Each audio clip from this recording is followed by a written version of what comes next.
আসসালামু আলাইকুম। আমি ডক্টর মোহাম্মদ রাশিদুল হাসান। আজকে আমি আপনাদেরকে কেমিক্যাল পিলিং সম্পর্কে কিছু বলবো এবং কেমিক্যাল পিলিংয়ের প্রসিডিউরটা বা কিভাবে করতে হয় এটা নিয়ে একটু ভিডিও দেখাবো।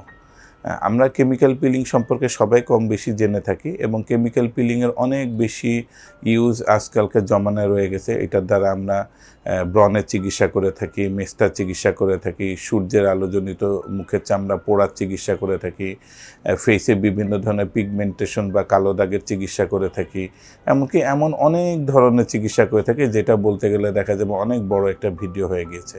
কেমিক্যাল পিলিং আসলে অন্য কিছু না, এটা হচ্ছে এমন এক ধরনের কেমিক্যাল ওয়াশ বলা যায়, বা বাংলা অনেকে এটাকে বিউটি পিলিং বলে থাকে। কারণ কেমিক্যাল পিলিংয়ের করার পরে দেখা যায় প্রত্যেক মানুষের কিছু না কিছু ফেশিয়াল ইমপ্রুভমেন্ট দেখা যায়।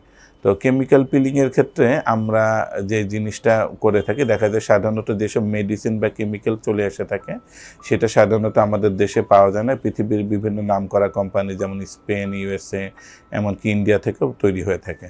তো এই কেমিক্যাল পিলিং এর মেডিসিনগুলো আমরা যখন বাইরে থেকে এনে থাকি, এবং এটা বিভিন্ন ধরনের মেডিসিন থাকে, যেমন এটার মধ্যে glycolic acid, kojic acid, tranexamic acid, salicylic acid, TCA, arbutin এবং অনেক কিছু, জেসনার সলিউশন, অনেক কিছু থাকে।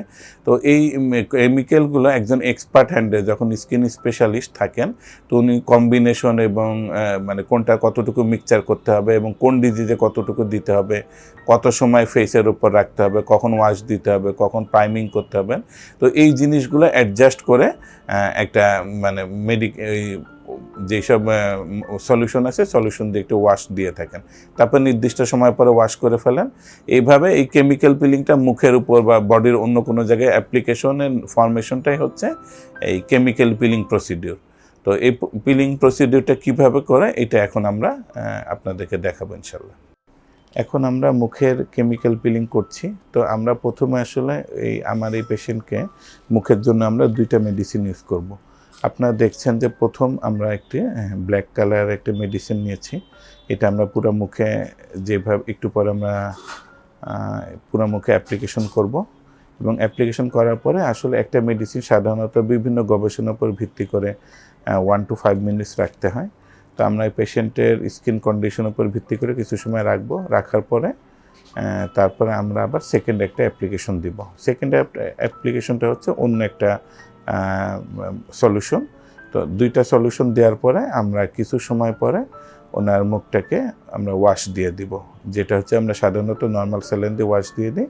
তো নর্মাল স্যালাইন দিয়ে ওয়াশ দেওয়ার পরে আমাদের ফেশিয়াল কেমিক্যাল পিলিং হয়ে গেল।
এখন আমরা পেশেন্টের চেস্টে এবং ব্যাকে কেমিক্যাল পিলিং করব।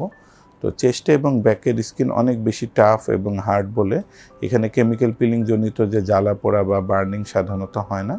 এখন আমি দেখাবো কিভাবে চেস্টে আমরা কেমিক্যাল পিলিং করছি এবং কিভাবে ব্যাকে কেমিক্যাল পিলিং করছি।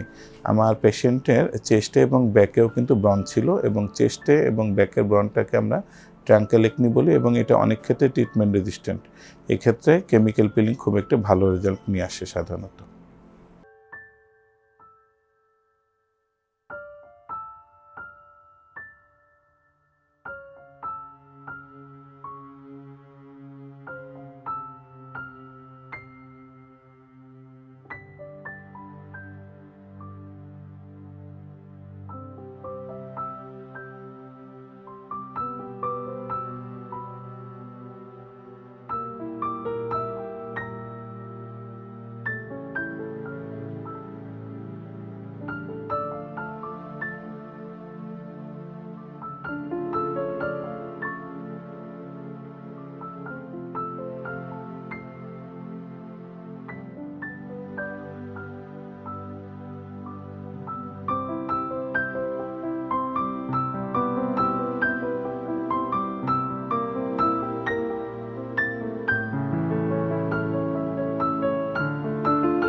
এই হচ্ছে আমাদের টোটাল কেমিক্যাল পিলিংয়ের প্রসিডিউর।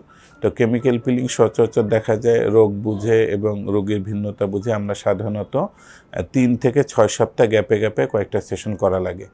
তো পেশেন্টের উন্নতি এবং অনেক সময় সাইড ইফেক্ট এসব চিন্তা করে কম বেশি আমরা চিন্তা করে দেখি। কেমিক্যাল পিলিংয়ের মতো প্রসিডিউর আসলে খুব বেশি নাই মেডিকেল সায়েন্সে বা এমনকি ডার্মাটোলজিতে। তবে এইটা কিন্তু আসলে সোল ট্রিটমেন্ট না, মানে শুধুমাত্র কেমিক্যাল পিলিং করে সব রোগ পুরোপুরি সারানো যায় না। এটা একটা অ্যাডজুভেন্ট ট্রিটমেন্ট এবং গুড অ্যাডজুভেন্ট, মানে হচ্ছে আমরা অন্য যে আমাদের সচরাচর ন্যাচারাল ট্রিটমেন্ট আছে এই ট্রিটমেন্ট চলবে, সঙ্গে কেমিক্যাল পিলিং করলে আমি অতীতে যেসব রোগের কথা বললাম সেসব রোগের একটি ড্রামাটিক এবং ম্যাজিক্যাল রেজাল্ট পাওয়া যায়। ধন্যবাদ।